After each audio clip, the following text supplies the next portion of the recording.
สวัสดีจ้าสวัสดีท่านผู้ชมทุกท่านนี่เป็นผลการออกรางวัลหวยฮานอย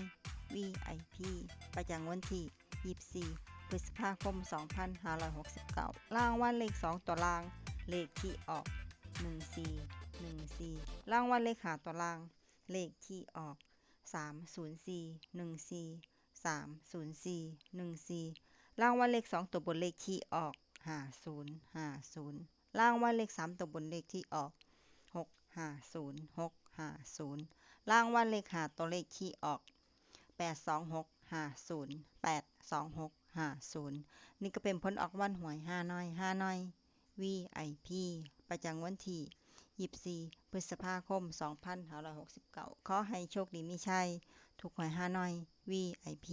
ได้รับเงินกันทุกคนด้วยจ้าฝากไว้ในได้จ้าSubscribeกดติดตามและเป็นกำลังใจขอขอบคุณทุกท่านที่เข้ามารับชมและรับฟังแล้วมาพบกันใหม่ในผลการออกหวยฮานอยในวันพรุ่งนี้สำหรับมื้อนี้ขอบคุณและสวัสดีจ้า